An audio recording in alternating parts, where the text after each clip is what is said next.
Hello friends, स्वागत है आपका मेरे यूट्यूब चैनल एक्सप्लोर इंटेलिजेंस में। और आज हम आपको बताने वाले हैं माघ पूर्णिमा के विशेष महत्व के बारे में और माघ पूर्णिमा क्यों मनाया जाता है, इसके पीछे की पौराणिक कथाएं क्या हैं। तो चलिए शुरुआत करते हैं।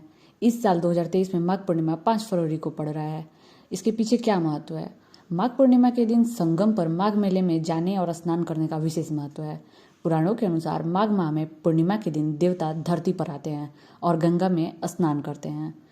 इस शुभ संयोग में दान, पुण्य और मंत्र से उन्हें प्रसन्न किया जाता है।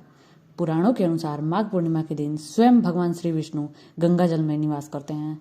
इस दिन गंगा स्नान करने से विष्णु की कृपा मिलती है तथा धन संपदा, लक्ष्मी, यश, सुख, सौभाग्य तथा उत्तम संतान की प्राप्ति होती है।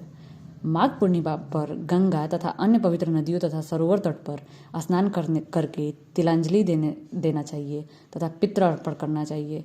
इस दिन दान दक्षिणा का 32 गुना फल मिलता है, इसलिए इसे माघी पूर्णिमा के अलावा 32वीं पूर्णिमा भी कहते हैं। दान करने के सभी तरह के संकट मिट जाते हैं और जातक मोक्ष को प्राप्त करता है। पूर्णिमा पर माता लक्ष्मी के मंत्रों का जाप करना चाहिए, इससे घर में धन संपत्ति की भी बढ़ोतरी होती है।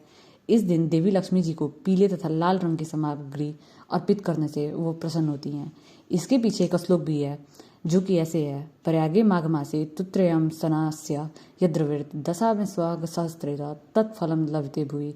इसके अनुसार प्रयाग में माघ मास के अंदर 3 बार स्नान करने से जो फल होता है, वह फल पृथ्वी में 10,000 अश्वमेध यज्ञ करने से भी प्राप्त नहीं होता।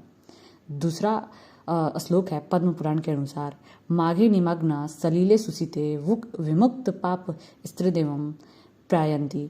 पद्म पुराण में माघ मास के महात्म्य का वर्णन करते हुए कहा गया है कि पूजा करने से भगवान श्री हरि को उतनी प्रसन्नता नहीं होती जितनी कि माघ महीने में स्नान मात्र से होती है। इसलिए सभी पापों से मुक्ति और भगवान वासुदेव की प्राप्ति के लिए प्रत्येक मनुष्य को माघ स्नान करना चाहिए। तो अब चलिए हम आपको बताते हैं कि माघ पूर्णिमा के पीछे पौराणिक कथाएं क्या हैं। तो पौराणिक कथाओं के मुताबिक नर्मदा नदी के तट पर शुभव्रत नामक विद्वान ब्राह्मण रहते थे, लेकिन वे काफी लालची थे। इनका लक्ष्य किसी भी तरह का धन कमाना था। ऐसे करते करते ये समय से पूर्व ही वृद्ध दिखने लगे और कई बीमारियों के चपेट में आ गए। इस बीच उन्होंने अंतर्ज्ञान हुआ कि उन्हें पूरा जीवन तो धन कमाने में बिता दिया, अब जीवन का उद्धार कैसे होगा। इसी क्रम में उन्होंने माघ माह में स्नान का महत्व बताने वाला एक श्लोक याद आया।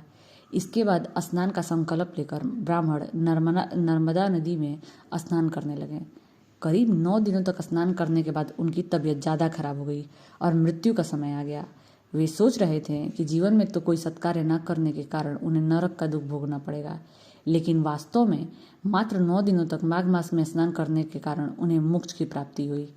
तो इससे ये पता चलता है कि माघ पूर्णिमा को जो स्नान करते हैं उन्हें सीधे मोक्ष की प्राप्ति होती है और उनके सारे पापों का नाश होते हैं। अगर यह ब्लॉग आपको पसंद आया हो तो लाइक एंड सब्सक्राइब करना ना भूलें। Thank you.